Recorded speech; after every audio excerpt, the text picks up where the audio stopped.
Poetic. So, of course, by day, my profession is I'm a judge, and I have recently given myself the title of Experience Curator because of different things that I'm involved in. So, this is an experience that has been on my mind for a while, just to have conversations. We are here at the site and location of the Sojoz Treasures boutique, Africa-focused boutique, and just wanted to make this a place not only where people can come and find treasures that they like, different cultural items, clothing, accessories, jewelry, and so forth, but also we can talk about things, take journeys of the mind through different aspects of life. So I have three people here who I admire greatly, who are doing wonderful works in the community, but who are also doing things that go along with one of my loves, which is the literary side of life. And so I want to introduce our guest this evening. So our first guest is Miss Angela, the poetic genius Johnson. She's a product of the Caine's community. So if you are not from Vicksburg, you may not be familiar with the Caine's community. But the Caine's community is a segment all of itself. I'm not from Caine's. I live way on the other side of Warren County, probably close to Yakima or somewhere.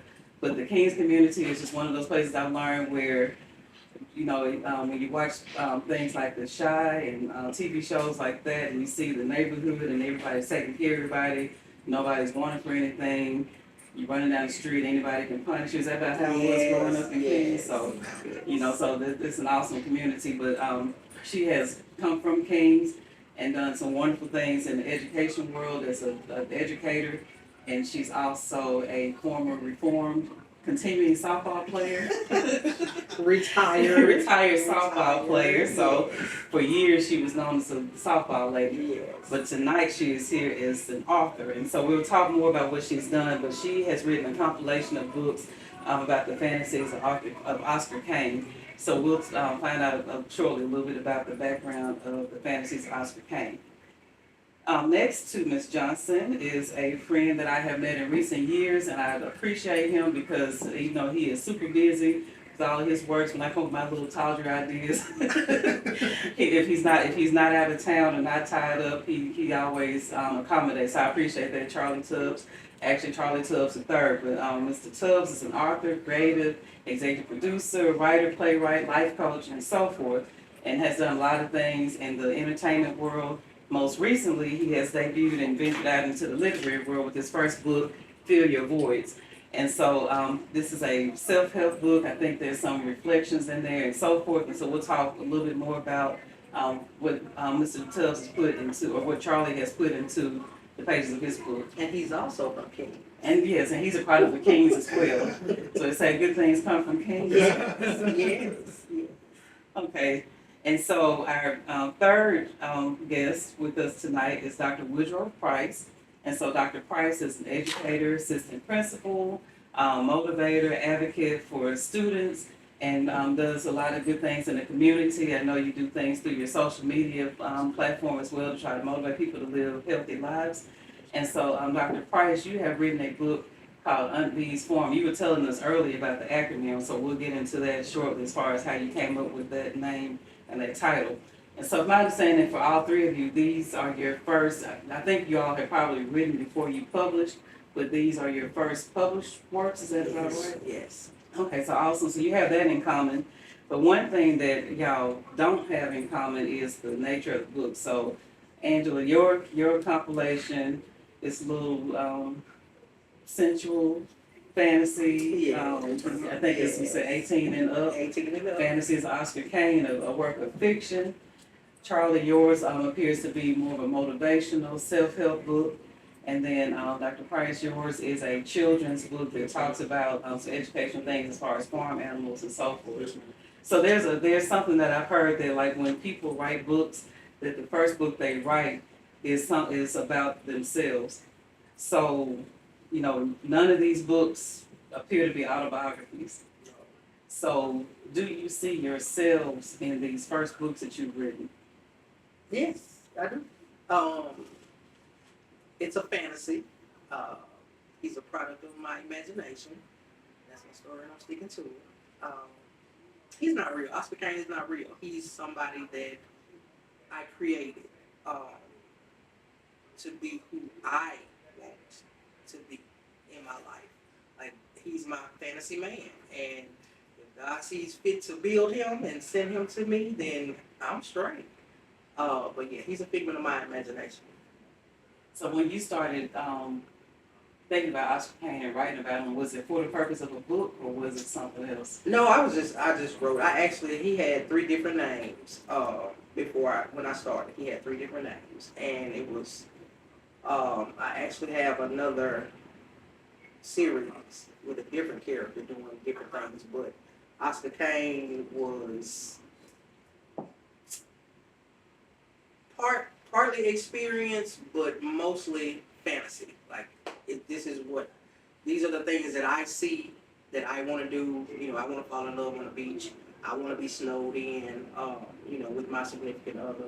I want to have this big proposal in front of all of my friends and family and this big wedding that I have no idea about. So it's things that I want. I just created somebody to give them to me in my head. So it's almost like you have crafted, you have developed prototypes and just wait for somebody to see this and be like, it's me. He's not gonna come. He's not, I don't think he exists. Because I made it perfect. I made it perfect. So Charlie, tell me about Fill Your Voids. So do you see yourself in this book? Well, this book is deeply personal for me. I think every successful life coach is first have been a coach to themselves. And so this book was birthed out of me going through life, doing and accomplishing a lot of different things, a lot of different areas, but still also noticing how empty I was. Me giving of myself to everybody and not having anything for myself. And it's when I started noticing that, and oftentimes it really started when my dad passed. My dad passed in November 2024. And it extracted something from me that I'm still replacing to this day. The loss of someone that was that close to me, that was such a huge part of who I've become as a man, and to lose that anchor broke me in ways I haven't been broken before. But it also revealed to me how empty and how much of a void my life had become. And so I had to, one, be intentional about checking on me and tending to me and shutting everything out, shutting everybody else out for a minute, and check on me, be sensitive to my body, be sensitive to how I'm feeling. And then once I identify how I feel, then ask the questions, ask the why. And so this book was birthed from that experience. So it's deeply personal. So there are a lot of personal reflections in this book.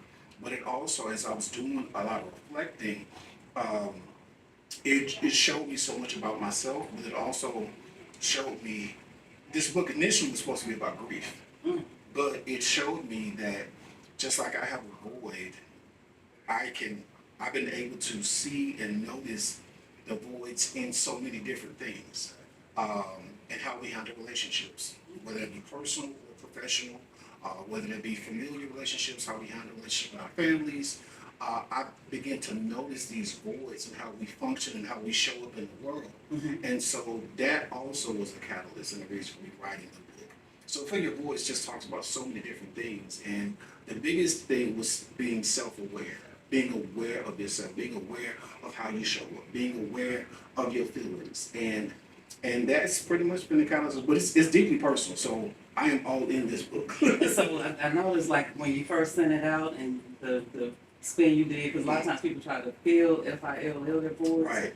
So it seems like you don't want people to be in a rush to fill them, F-I-L-L, but more so like Feel, let it rush through you. I like that. Yeah, because one, particularly as African American men, we've been taught to numb our feelings, and so women have had to struggle with that issue with us. We don't know how to communicate. We don't know how to express what we feel.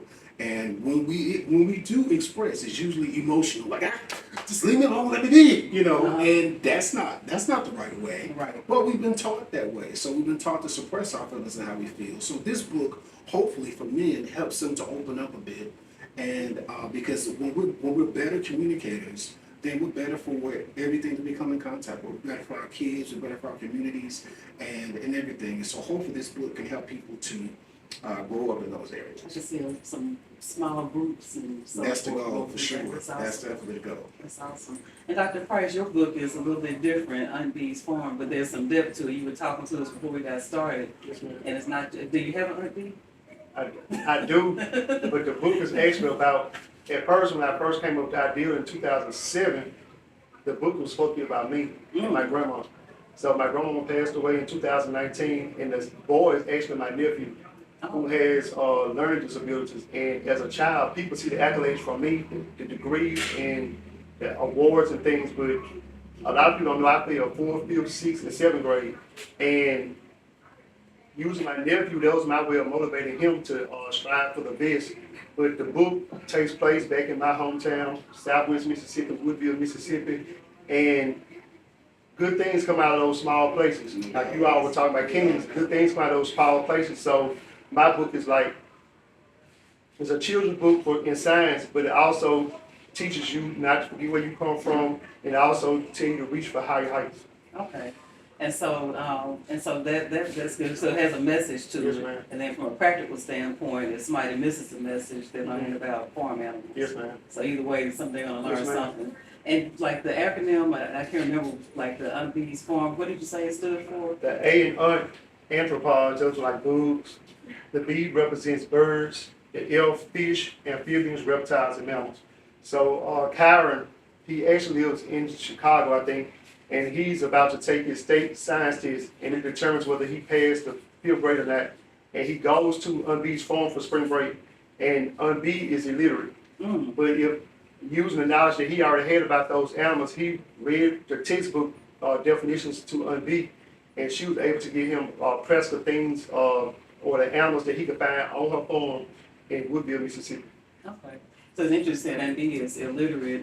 We were talking before we got started, Angela was saying, I want people to read. And so we know people, will watch this video, it'll be on YouTube, it'll be shared on different platforms and so forth.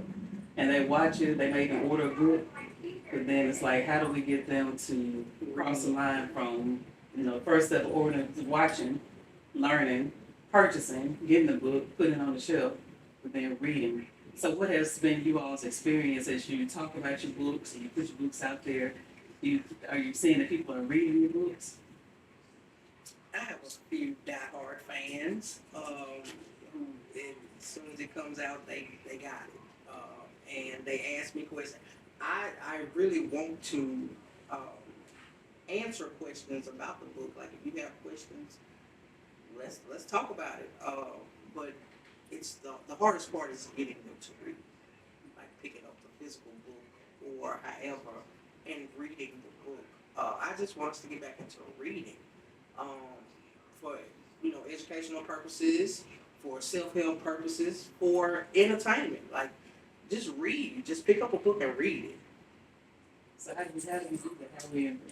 How do we push people to We read? need to start book clubs. We need to have some Yeah, book that's clubs. what I was thinking. Because one of the things that I'm going to do with for your boys is I'm going to start a monthly, and it's just once a month, that I pull people together, and I think I'm going to call it probably checkup from the chest up, Oh, I like because it's that. head and heart. Okay. Basically, the idea is, the idea is that we come together. First of all, we read whatever. This was the first chapter. We start with chapter 1. Get through chapter 1. That's all I'm asking people to do for the month. Is just read one chapter. Yeah. And then we come and have some hard conversation about it. We do a deep dive into the chapter. But then I want to curate that around an event. This book has inspired so much music in me. And so when people come to these events, they get a chance to hear music that I've written from the book that inspired this book. So they get to hear some of the pain that was birthed from writing this book as well. But then we also create safe spaces so that people can talk about things they're going through and can get some logical explanations of why, and then also some practical things of how to move forward in a better way. So I think the book clubs are definitely great ideas, and that way it helps people to get to connect with you personally as the author and the creator of these books, and I think that's just the way to do it. That's an excellent idea because right now we are so fragmented. And we are so, everybody's in their own little circle. Sure. We have these things that, we feel like we're connected, but you're really not. Yeah. And so what's missing these days is that sense of community. Right. So, growing up, I think all of us have experience with growing up in church. So you get your Sunday school lesson, you have to read, you have to get up and Right. give your Easter speech, you have to read.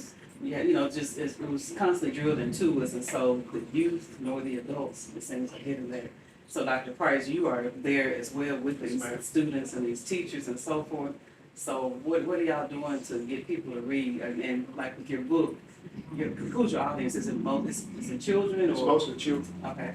So what type of things do we need to do, like once they get past the school age, to keep people reading? I guess you have to inspire them to read things that they are interested in. Most of the time, children, they shy away from things they're not interested in. So finding things that they are interested in reading. Like, she said her book is 18 years and older, but I'm sure some 16-year-olds will pick up that book to figure out what is she talking about in this book. And she said it's not explicit, so they have to read between the lines, so that means they're utilizing the reading skills that they learned in school in order to comprehend what her book is reading. So first of all, we have to try to find things that pique our children's interest and try to motivate them to read. And then when they become adults, when I was in law practice, the funny thing that I was saying, hopefully none of these clients are watching, but I was a letter writer, so I was an email and letter writer because things were so busy. It's like you don't have time to call everybody at work. Right. So I would send people letters and be like, okay, dear Miss Smith, your case is set for Thursday. Knock on the door. I got this letter from the attorney, but what does it say? Wow. It's like that defeats the whole purpose. I wanted you to read the letter so we can save this time me having to come out and do all of that. Yes. And then, like, even on social media, I probably see it too. Somebody will put something up, shark And swims in ocean. Oh my gosh, it's the Nobody oceans are listens to infested with sharks. It's like, did y'all read the whole story in context? Nobody wants to read. Everybody just jump. Everybody's all excited and emotional these days. there. So I didn't hope actually maybe start book writing clubs and instilling in them from an early age. Something's got to give. Yes. All I've right, had so it in my this is head, probably language. and I have a little sketch in my notes, Your first. but I decided, So your first time You gotta that get you, these stuff like, out. whether it was as a child or as an adult, when you and I said, put them on oh, paper, and I put it in order, and I said, this is 12. And then I also came across, I was at the movies, and I can't remember what I went to see, and the advertisement for 50 Shades of Grey came. mm, I was like, okay, so let me check this out, because he looks crazy. And I watched the first one, and I said, that's Oscar Caine, just on a lower level of crazy. And that's when I thought, put it in a book. So it's, I'm not gonna say it mirrors Oscar Caine, mirrors Christian Grey, but that, I'm thinking, okay, they could put this on the big screen with everything he's doing. My thoughts aren't that deep. So let me see if I can, and I put it in a book and I said, okay, well that'll work. So I just take the fantasy that I'm thinking of right then, and I turn it into a story. And I turn it into a story where the perfect man remembers all of this stuff from college that this girl told him. And I just turned it into a story. so it was a gradual thing, so you filled it all in. I did. Like, I write poetry, so the poetry came from, that started at 12. Mm-hmm. And then started writing the poetry, and then I started saying, well, I got these people in my head that I need to put on some paper because these people are telling a story. Now I have several other ideas in my head, and I think one of them is going to make a lot of people mad because it's That's not. everybody's gonna read then. But the thing is, it's not to make anybody mad. It's to bring awareness to domestic violence. The title doesn't say domestic violence. The title says something else, but it focuses on domestic violence, but in a comedic way. I know it's not something to be laughing at, but when you really look at it, with all of the stuff that we have going on with domestic violence, we need to laugh. And it's not laughing at anybody, but it's just, wow, he did that because of this, or he did that because of, and it's seems to be the same reasons for them doing what they're doing. Like, she gonna leave me, so I can't let that happen. So I got a whole series. It's funny you say that because you all probably experienced that, like, some jokes you just can't tell because people get offended, but that dark humor comes with being a creative. It's not to offend anybody because, I've never been through it. I probably was a domestic violator, but, I've not been through that. Yes, it's gone. It's gone, way gone. But I've never, been through it, so I really don't. I just look at it because with everything that's going on, we need laughter. Like it's not a subject that's funny, and it's never meant to be funny. But looking at it from the outside, wow. And we laughing at the men, like the crazy men, as they call them, the crazy men. Trying to figure out why they do what they do, but that's never going to happen because But that thought, I'm kind of sort of, because every time something happens, it comes back up, like it keeps rising to the top, and I think somebody's trying to put it on paper, you got to put it on paper, but I'm kind of sort of sitting on that until everything calms down, because I don't want to offend anybody. Yeah, that's true. But some jokes you just can't put out loud. But you gotta laugh at the reasons. You're not laughing at the act, you're laughing at the reasons. Right. And the title will tell you, I can't tell you what the title is, but the title will tell you this is not meant to be offensive. It's just meant to, this is what men do when they lose their mind. I hope so, because I've had some crazy experiences, and I told them to, like, my friend guys, and I'm like, tell me what you think about this. And they be like, girl, this is hilarious. Can you put this on paper so somebody else can laugh at this? Like, so I'm thinking about that. All right, so Charlie, tell us about your first. When I knew that I was a writer, I've always, my grandmother really inspired me musically. When I was younger, my grandmother lived in Kings, and so we ended up being in Kings a lot. My mom and dad worked every day, and so before I go to school, my grandma was a babysitter, and so she was like the most amazing cook ever. And so she would sit me in the kitchen with her while she was cooking, and she would be singing, and I would just be listening. And so I was like 3 or 4 years old, and as the more I listened, the more I started singing. And so I would sing aloud with her, and she noticed I had a voice. She said, "Oh, well, you can sing. Come, you gonna be right here." And she just kept me right at her hip, singing. And then she showed me that she wrote poetry, and so that inspired me. But fast forward to being an 8th grader, I talk about this in the book. One of my teachers really pushed me in the area of writing. I was a troubled. I would turn up in school quite a bit, and it was only because I know, right? Only because I was smart. I would get done my work really fast, and the teachers would have a limited work plan for us for that day. And I would always ask, "Do you have anything else for me to do?" And teachers were like, "No, that's all for the day." And I'm like, "We got 30 more minutes up in here, so if you don't, I'm gonna turn up. I got it. I got it. Just I'm gonna turn this whole acting up. Okay. But I talk about that in the book too. Okay. That was the reason why. But I would turn that classroom out, and I talk about this in my forward. Well, not my forward, but my dedication, because I dedicated this book to this particular teacher, Dr. Caine Williams. Yes, Dr. Williams saw me, and I was in her class, and she snatched me, and she was just real poised. It was like, "You will not behave like that again. You will not do this again. You will not do that." And I was like, "Ma'am, I got to turn up in my soul, so I don't know how you gonna turn this down." And she said, "Well, I'm gonna introduce some kids to be a part of this speech program. I want you to write a speech, and it's an oratorical contest. And I want you to write a speech and be a part of it because you're a great writer. You can write it. And I was like, and she said, I'm going to help you, but you're going to get in there and you're going to write your own speech. And here's the topic. The topic was if only. And so I began to write it like, if only, oh my God.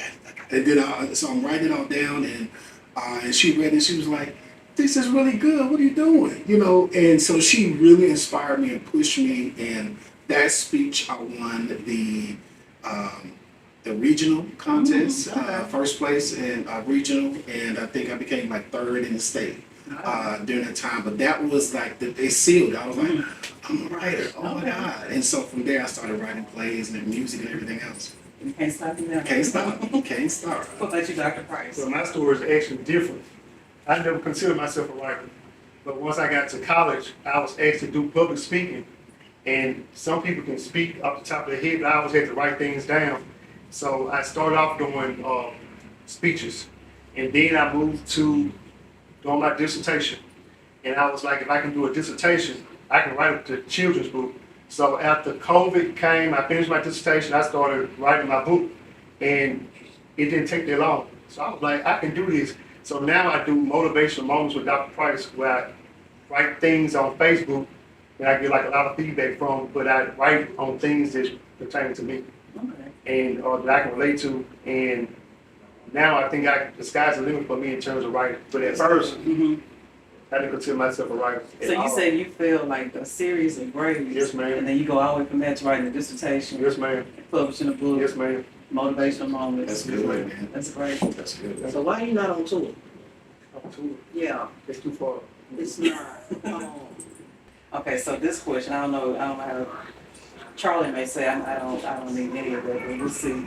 So let's say you had a choice between Tyler Perry, Ryan Coogler, or Ava DuVernay, seeing your work and saying, "Oh my gosh, I got to put this on the screen." Which one of these people do you want to put your book on the screen? Tyler Perry. I would say Ava. I like Ava. I love the way she approaches drama. Yeah, I would say Ava. And because I can write comedy, that's what Tyler does. I can write comedy in my sleep. That's not even hard to do. I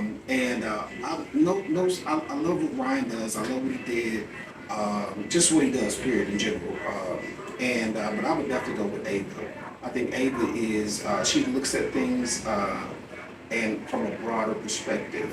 So yeah, I would go Ava all day, every day. And another option I started to include was Lena Waithe. I had really become a fan of her. Yes, she's really good. She's really good. And I guess she gets enough acclaim, but she gets steady work even if she's not getting the attention. So she's always working steady.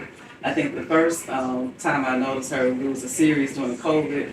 I think it had already been put out called 20s. And It's kind of like amazing. I love it. a snapshot of her. The experience, like It's great. Yep. it's like, we're in the Bible Belt and we're like, oh my gosh, you don't talk about certain things, but it's like, this is a good show. Yeah, it's really And then, good. of course, you move on to her other works. So, well, I hope, if that's a goal that any of you has, I hope that comes to fruition. Yeah. And that these books will be put up for people who don't want to read. Yeah, So for those who don't want to read, No, listen, Angela, you got it. You got it. So we need to talk. You got it. All this drama right here. yes. Come on through. You got it. So tell me who your favorite writers are. Do you have writers that you enjoy, that you, I guess that influenced you growing up, that you used to like to read, maybe in school or even now? As far as poetry goes, nobody other than Maya Angelou. Her poetry was just deep. Like it was, it gave meaning. And when she read, you could feel her poetry. As far as writing the books, I don't really have no, I don't have an author that but Maya Angelou for the poetry. That's who, I try to make it meaningful. I get calls all the time for writing poems for obituaries and funerals, and I think about how would Maya Angelou put it, and I try to put all my heart into anything I write for somebody else. Now, when I get mad, Oh, Lord. Those are the ones I have to have. So my grandchildren won't get them. Because, why you write that word? I didn't know there was a market for that, so people would call and I thought they just pulled the poems out Well, of. a lot of them do, but like for my family, I usually do the obituary poems. My grandmother, great grandmother, aunties, uncles. I would write a poem to put in the obituary, and it's always something different. Like I never use something twice. I try not to use anything twice. I give everybody something different, and when they call, I'll say, give me some keywords or key phrase, and let me write around it. I had one guy call me, he wants to do one for his wife, and I was like, okay. Send me some keywords, and he couldn't think of anything, so I said, I watched a video of them, and I went from there, and he absolutely loved it. He absolutely loved it. I think you're tapping into something though, with that. I think that's a market all by itself. To be able to be as gifted as you are, to be able to just be inspired from just some information. That is, I call it in this book the God gene. The ability to be able to create something. Just I can see that, but I think that's a market. I think that's a book all by itself. Even all those poems that you've written for your family, even because that could be almost like an autobiography to a degree. Because if you think about your grandmother before the poetry comes, then you can talk about her inspiration and how she was to her family, and then this is a poem I dedicated to her, and then that's a whole book all by itself. That's amazing. I love that. That is dope. So you need to go ahead and reserve this cabin in the woods. That is an idea. That is an idea. Like, I keep all the poems I did for different obituaries. I have them still with the obituary, and I thought about it, and I said, should do it. I'm going to send out release forms because I need you to say yes, I can use this picture. Sure. So I thought about it. It's a thought. I mean, and even if somebody gives you permission to release it, it's still yours. Yes. And I you just can just use heads up, like, couple A, met this couple with such and such, we're using a name, and then this is what, yeah. So, that's dope. No, do that, that is great. Oh, girl, that's good. I love all that drama. I'm just a drama lady. I love it. Let's I love go. it. Let's I love go. it. Because people love drama. Any kind of drama, they love drama. Drama That's why I draws. say myself. Yeah. So do you gentlemen have favorite authors? I would probably say someone that's been just a curator for African American culture. Anything Langston Hughes has always been just a go-to for me, even as a young person. I remember having to do a report on Langston Hughes, and I was just blown away just with all the research and information that I found out about him. Because he's just been a curator of just our culture. And Langston Hughes has been one of those go-tos for me. And Jane, I thought about James Baldwin. Baldwin, yeah. Oh my gosh, like going back, and I'm so glad that like he and Nikki Giovanni and captured some of this on video. Yeah. It's like the depth and how timeless some of these words and things that they put out there were. Yeah. So, y'all are sowing seeds. Yeah. Like once we are gone, you never know what people Absolutely. are going to have this person Absolutely. to. Absolutely. And for me personally, I really don't have a favorite author. But if I had to find somebody who gives me inspiration, it would be Dr. Seuss. Because Dr. Seuss, before I learned about his past, he was only given a certain amount of words that he can use in his books.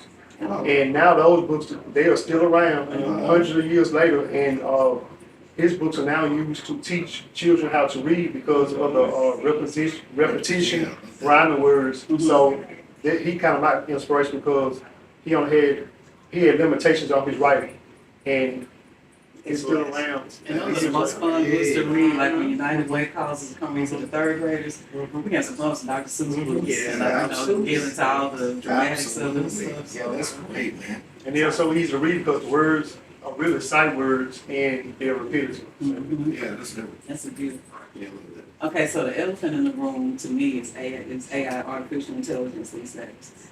And so, I think I can speak for all of us, we come up in a generation where you didn't have, we talked about that earlier, you didn't have a resource. If you had to look something up, you had to go to the library, pull the card catalog out, pull the Britannica encyclopedia off the shelf, and look it up. So everything's at everybody's fingertips now.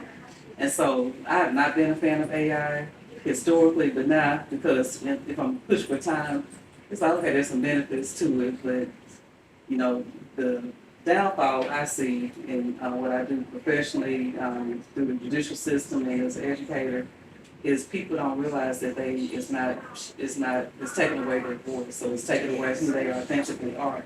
So how do you all navigate that as creative people as far as the AI? How do you maintain your own voice in this society and culture where everything is just so quick and everybody's pulling from the same pool of resources? AI cannot compete with what's in my head. Mm-hmm. It or what's in your heart. You know, I think AI is for lazy. You know, not saying it's for lazy people, but people that don't want to think. Like I'm saying, with all the stuff going on in my head, I think I would overload AI because it'd be like, good Lord, you gave me 17 subjects in 1 minute. But it's when it's real. You know it's real. Mm-hmm. Like these, I've not used AI on anything but this cover, and that's because I couldn't find an orange and blue rose, so I used AI for the orange and blue rose. But the words, they're mine. Mm-hmm. And if it's when it's real, you know it's real. So I don't want the words. I need a picture or I need an image. But the words are gonna be mine because I need you to know that I was doing this before AI. I'm gonna be doing this when AI break down, if it ever breaks down. Mm-hmm. But when it's from your heart, when it's from your head, people know.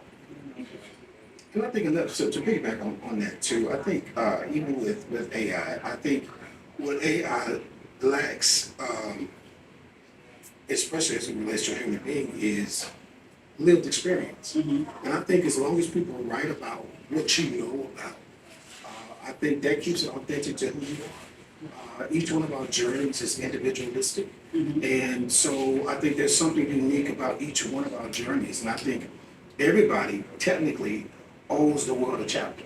Mm-hmm. You know, so I think everybody should write. You know, and so I try to encourage everybody, write a book. Mm-hmm. Everybody's journey is that inspirational if they take time to reflect. Mm-hmm. How we got from A to B, how we got from there to here. You think about being in Kings and being where we are now. It's like we've overcome a lot of statistics, and I think that's a beautiful thing. So I think as long as people stay true to who they are and write about what they know to be true, then I don't think AI is any competition to anything that we do. Yeah, that's the nerve right there, you know, because this is the month we celebrate Juneteenth. Mm-hmm. So you think about that whole sordid history, Mm-hmm. how people who came and, you know, stripped down to nothing. Yeah. And here we are, PhDs, Yeah, playwrights, absolutely. educators, Absolutely. writing books. Yeah. You know, a lot of things were just lost in the sauce, but, you know, we prevailed. Absolutely. In terms of AI, for me, I would say AI is a resource. Like she was talking about earlier, off camera, he was talking about she edited her own books. Mm-hmm. Like for somebody who's not good with English, it may be a good resource to assist you with editing or revising some things. But there's a saying that says what comes from the heart goes to the heart. So to make your book come to life, I think it needs to come from the heart. Mm-hmm. And AI can't do this. Totally agree. So I think with some of the things y'all talked about, planting these seeds and, you know, creating communities built around reading, we can hopefully, you know, impart to the children as well as the adults. It's a resource. Don't use that as your crutch. Right. You know, if you're called to do something, it's a resource. It can help you generate some ideas. But you want to, you know, that's why I tell my students, it's like I'd rather grade your imperfections than grade something that a robot is producing. Yeah. Absolutely. Well, you know, all the other professors that do this is like, well, they're not me. Right. And maybe when I leave, I have to go back to doing that. But until then, Because real life is not going to, you know, you have to direct them to look into, you know, look to the future. right. Because you have to realize what you do now, you're going to do then. And if you start using AI for everything now, you're going to keep using AI for everything. And it's not genuine. Like, it's not You know, my book of poetry is going to be From My Heart to Yours. That's the name of the book of poetry. So you can think you get in my head. But it's got to be genuine. Like, if somebody's going to feel what you're feeling, Absolutely.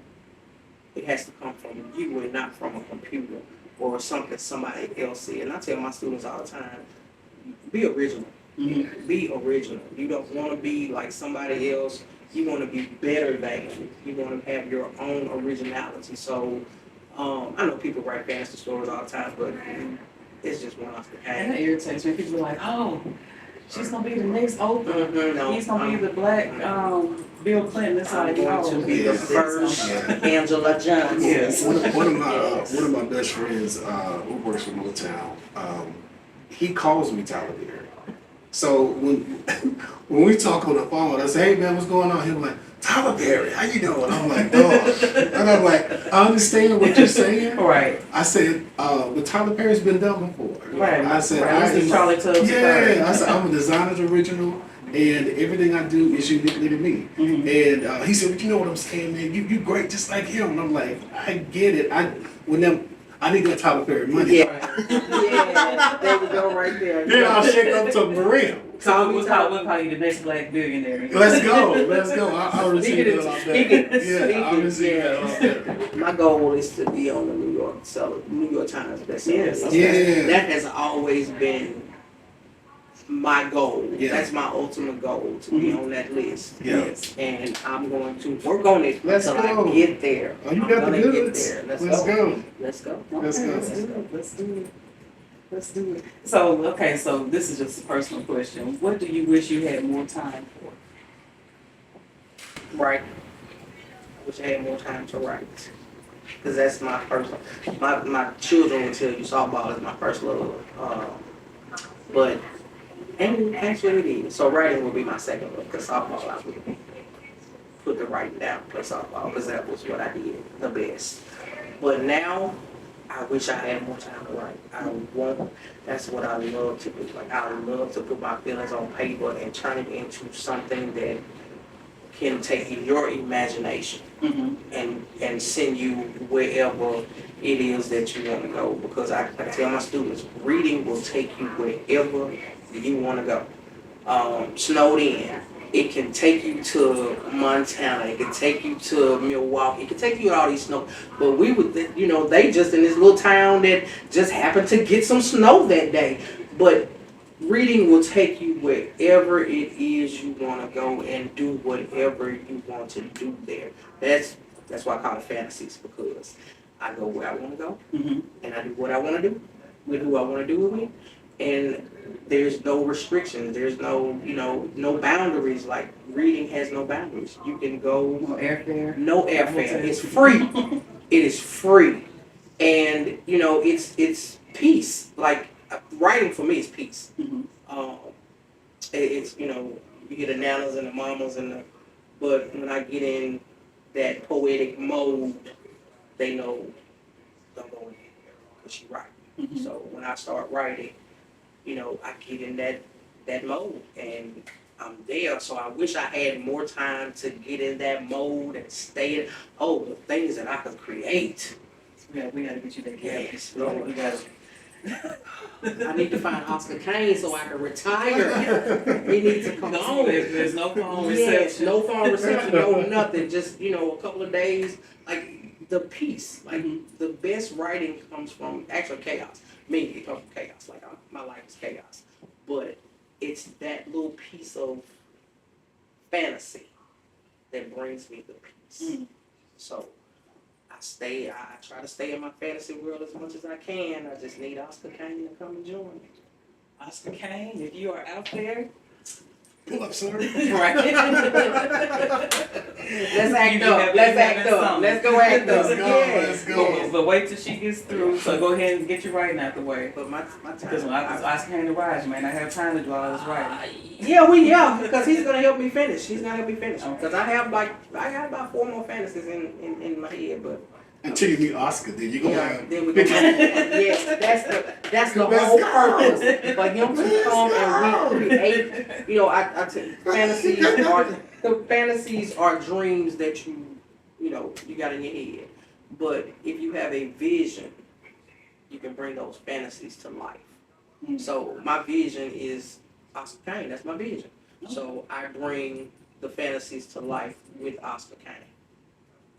Have you met anybody named Oscar Caine? No, Not yet. he's made up. Like, he's a figment of my imagination. I'm just wondering if there's a real my, person. My brother-in-law swears that he's from Kings. He swears that Oscar Caine is from Kings, and I'm like, baby, do you? No, he's not. He's Well, we said it. He's not from Cane's. Yeah, but Oscar didn't. Oscar had it because I still.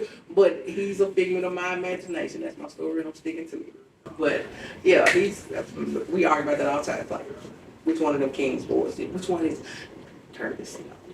He's a figment of my imagination. Came out of my head, man. I just created my own man.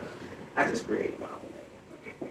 Cause he's perfect. So that's, you know, in his older age, he became perfect because he messed up as a, you know, teenager. But when he grew up and matured, he was the perfect man. So that's the way to go now. Manifest. I just ask the Lord, send me who you gonna send me. Just make sure you can read. Yes. Because I just want somebody who can read and say, hey, let's do this. You put this in this book. Okay. I got it already. Let's go get on the airplane. Yes. So what about you, Charlie? What do you wish you had more time for? I actually wish I had more time, and I wish people would do this more. I wish I had more time for me.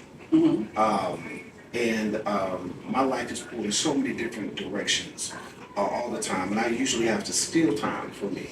And I do it religiously as a practice. I do steal time for me. I'm a natural introvert, and so because of what I do professionally, I have extroverted tendencies, but I'm a natural introvert. And I actually love spending time with me. I will go on dates with just me, and people go, "You went on a date by yourself? What's that about? What's going on with you?" And I'm like, no. I enjoy spending time with me. I will crack myself up. I will be laughing on the floor, and what you laughing at? You just don't know the foolishness that goes on in my brain. And so for people that know me, my friends. If I'm like, they like, please share. You got to share because we know we're going to be on the floor. But I wish I had more time because I feel like for each person on the planet, that is the great mystery is self-discovery, and that is a lifetime journey. And the more time we can spend figuring us out, then we're better for all the other relationships that we have. Right. And then we're clear, obviously, to communicate who we really are, because we know that. Right. And but most times people spend so much time in living outside of themselves that if you ask a person who they are, they'll give you their profession. This is what I do. Well, that's not who you are. Right? And so my life long goal and journey is to explore the full depth of Charlie Tubbs III. And it's complicated, and I love that complication because I am the equation that I have to figure out. And the more I figure me out, I'm better for everything I come in contact with. And so that's what I would love to have more time for. And I try to even when I steal time, my phone will get tomorrow, call me like, hey man, we need this, we need that, can you help me with that? And I get it, I understand it. So I try to be there to help people where they need me to help, and that's just who I am, that's just who I've always been. And but yeah, I wish I had more time for me. And I'm a caretaker too for my mom, too, so, taking care of her, and yeah, that's what I just really wish I had more time for me. Mr. Tubbs is in my head. That was my answer as well. Finding out me, because I grew up in a single parent home. I had things to going on in school, so I've been spending my whole life making a living, and I haven't lived yet. So if I can find something to focus on, it'll be finding more time for self. Yeah. Right. It's so important. And we're taught, that not to do that. Yeah. We're taught, do all you can for us. Because even like, I'm putting them on the spot. I won't say which son it is. One son, and I'm kind of like this. I'm birthday averse. Like my birthday, I can just go home and close the door and pull the shades Sure. down. I don't need a cake. I don't need a party. And he was like, "Is there something wrong with me because I don't want all of that?" I said, "Not at all. It's just a personal thing. Yeah. But, you know, the culture says, oh, you're supposed to be happy on your birthday. You're supposed to do all of these things and so forth. Why are you by yourself? Something must be wrong." So maybe we all have some things in common. I go to work. I go to work. I think, you know, because of, like you said, profession and gifts and things we have to put you in the forefront. But you can't do this if you're always around a body of people. Yeah. There's no way you can produce all of this. And then there's no really way to you never find out. I talk about this a lot in the book because you never find out who you are by being around other people. Right. You never find out who you are by being around other people, and I think that's what people lack the most is not knowing who they are, not being aware of how they show up in the world, and that is so that's vital to the community being healthy. You know, us individually knowing who we are, and not losing ourselves, and that's just so very, very important. And I try to practice that, but I try to preach as much as possible. Find out who you are, get to know you on a personal level that's beyond what somebody says about you. Right. That's so true. That would be the final word. But last question is a two-pronged question. So what's next? And then in the meanwhile, while they're waiting for what's next, how can they get what you have already? What's next for Oscar Caine is the honeymoon. You have the snowed in, falling in love again on the beach, the proposal and the wedding, and the honeymoon is next. And I'm trying to figure out how graphic the honeymoon is going to be. Because I had one of my readers say, okay, now it's time for you to get down and get dirty. I was like, are you serious? That's what you want? Because like I said, I don't use the bad words in my books. So she was like, yeah, we need to go deeper. And I was like, oh God, okay. All right, so the honeymoon is next, and you can get me on Amazon. Oscar is on Amazon, but I would prefer you get in touch with me. And I said I'm just like J. Cole. I'm coming out the trunk. Let's go. They are in the trunk. I'm old school. When they were selling CDs out the trunk in the 90s, everybody was buying the CDs out the trunk. So come on, buy the books out the trunk. I will post up. I will meet you. I will do whatever you need to do. But you can get in touch with me on Facebook. I am Angela the Poetic Genius Johnson on Facebook, and you will see. I think it's this cover that's on my Facebook page. And then you can hit my email, poeticgenius40@gmail.com, or you can call me, 601-994-7210. No, I'm sorry, 7201. And we can meet up and you can get your books. I have a sale going on. You can get all three of them for $40. That's saving you $15. So come on, get your read on, and let's take this trip into the fantasy world. You ready for your phone to blow up? I'm ready for it to blow up as long as they're ordering books. You see that? As long as you ordering books, you can call me. Don't tell me. Oscar might call. I'm not, and Oscar, if you gonna call me, please let me know. Let me know that you Oscar. But if you not, it's business now. It's business because I can get a little ghetto. Please call me to order books and not anything else. Thank you. Don't play on the phone. Please don't, because I got grandchildren. All respect goes to the grandchildren. So be respectful, and because my granddaughter will answer my phone. I hide nothing from him. Why you calling Nana's phone? And if you don't say to order books, she's gonna hang up in your face. Ooh. So, but yes, those are the ways you can get it. But I am on Amazon. You can look him up, Fantasies of Oscar Caine, and you can order it off Amazon, or you can hit the email or call me, and I'll ship. Shipping and handling is on me. Okay. So no reason not to get no reason not to get them. Okay. Here we go. Charlie? What's next for me? This is such a labor of love. I'm so excited about this book. But as far as writing is concerned, the next book that I was talking earlier, the next book that I want to write and produce, and I just started jotting some ideas about it down. Is on the subject of sex. It is such a cliche topic, and people clench all their pearls except for the one they probably whatever. But either way, people clench their pearls when you talk about sex, and but people love to engage in sex. It's like, and I always try to encourage people: you should not have, or you shouldn't engage in anything you can't have an intelligent conversation about. Anytime around my homeboys, and they watch way more sports than I do, but they can give you all the stats on like the NBA with the Knicks. They, oh yeah, I'm sitting there listening to all this, like, oh wow, y'all know all of that. And I'm like, that's amazing. But they play basketball too, and that's cool. So I welcome those conversations. So if you're going to engage in sex, you got to be able to have intelligent conversation around the subject. And because we can't have intelligent conversations around the subject, the sex is being abused. Then kids don't know what sex is really, so they out here figuring it out on their own.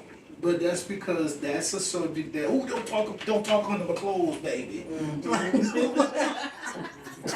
That's one of them grandma with no things to say. Yes, yes. So we gotta be able to talk about stuff that we engage in as adults. We got to be able to, so that we can, one, have an intelligent conversation with the kids about it. I'm more concerned about the next generation. But I think the understanding is we got to get it right. You know what I'm saying? We got to get it right. We have to understand it, and we love engaging in it. So I feel like we got to have intelligent conversation. And if people can't have the conversation through this book, the idea is to coach them through it. And so that you could have and they ain't got to be vulgar conversations. It can just be intelligent conversation about the subject. And so that's the next frontier. Book wise, but I'm also working on a feature film. I'm so excited about it, and I've been writing it and rewriting it and writing it and rewriting it, and I think I'm finally in the final draft of it. So I'm excited to produce this feature film. It's a rom-com, so romantic comedy. And so y'all can see from my silliness that that Craig is real in these streets. It's gonna be hilarious. But it's also there's some self-help stuff in there too. So I like to, as a writer, I try to I want to entertain you, but I want to illuminate ignorance as much as possible. So I'll try to write with that level of intentionality, where I'm trying to make sure people become aware of things as I'm making them laugh. Then that kind of goes to like I'm talking about you say using humor. It's important. Something serious. It's important. Yep. So that's what's next for me. Okay, awesome. All right, what's next for me? It's been my goal to create an anchor chart to go with my book, along with a short curriculum that they can utilize my book to teach about the classification of animals. And I'm also working on an autobiography entitled From the Back to the Front of the Class. It's nice. we talk about me, but it's going to be embedded with scriptures. So it's going to be religious / autobiography. Yeah, that's dope. And you can purchase my book by reaching out to me on Facebook, Woodrow Price, and I have a link that I can send you, and you can purchase it through that link. Okay. And also, we'll make sure your links are included with the... Right, and I'm on Amazon as well. I'm on a couple websites you can get my book, but I'm on Facebook, so if you can follow me on Facebook, you can definitely inbox me. We always cool, so we do trunks. Yeah. So you got some books, and we all do trunks, babe. So you can reach out to either one of us and get copies of our books. And I know I still got to go and meet some people to sign my book, but I'll definitely sign it and all that good stuff as well. So that's great. And if you all want to put some paper copies here, we're more than welcome to as well. Sure. We all in this together. So Absolutely. All right. Well, this has been a great conversation. I don't know if y'all have any parting words or anything, but again. We have to do this again. covered a lot of territory. This is the kind of thing that we need to see.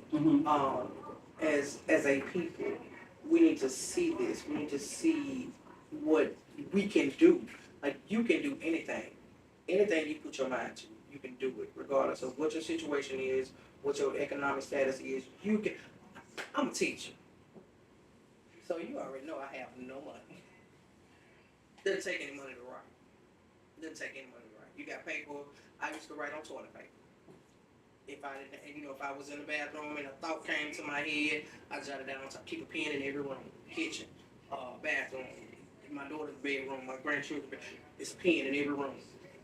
Just write. When I get a thought, I write. It's free to write your feelings on paper. Get it out your head, because that's the only way that you're gonna stay sane. I would have been crazy a long time ago. Oscar Caine, hey, he brings me peace. He brings me peace. But I think that's dope. To piggyback on what you were just saying, I think it is very, very important to start somewhere as far as, and I think that the key thing here is expression. Yes. Express yourself, and this is how you find your voice. And technology has advanced to a place now, even if you don't have access to a laptop or a tablet, which you should. If you have a cell phone, most cell phones have a voice recorder on them. I know in my phone, I got probably 8 million entries, because this is what I do when I'm frustrated. Notes. When I have to vent, Yes. I go into that phone Yes. and I will rattle off Yes. with all the cuss words and all the stuff I need to say, how I need to say it. And then, when I calm down, I'll go back and listen to it and laugh up a storm. Because I want to honor that emotion, because the emotion is valid. Right. And so even I want to encourage you all, as a creator, one, you can't create anything bad to either one of y'all. Right. You can't create anything bad. Somebody can relate to whatever it is. So even if it's the angry, that mother, put all that stuff out there, because somebody will be inspired by it. And somebody will, I can say that? I didn't know I could say that. And you're helping people find their voice either way. So express it. And even think about, for people that are Christians, and you can look at the Psalms. The Psalms is such a wide range of emotions. They praising God, but you got David in the same breath he praising God. At the end, it's God, and then shoot all of them. If you want to, he's mean, he's mad, he's angry, and he's expressing it. And I think that's the wide range of human emotions. And most people don't have the liberty, or feel they don't have the liberty, to express themselves. And so that's what we want to try to encourage, is just expression. And so I definitely encourage that. I definitely agree with that.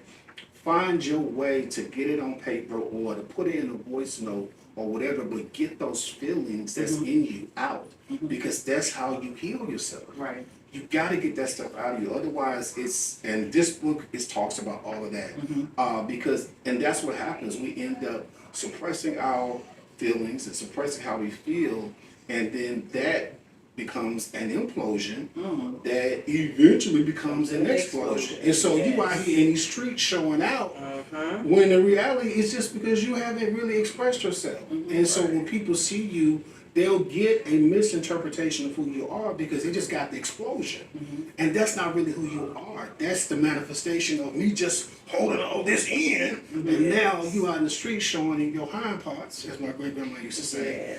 And we want to know who you really are. So the way we get to that is being intentional about expressing yourself.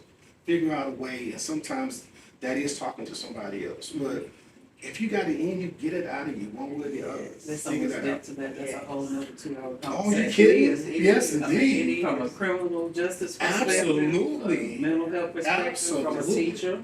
Absolutely. So many layers, and just historically, people have not, just broadly, people are not encouraged to talk about that. Because once again, you have certain cultural things that we're expected to adhere to, even if you can't identify with it, and so then it creates a self-doubt, a question of yourself, like, am I normal? Is something wrong with me if I don't do what everybody else is doing? Yeah.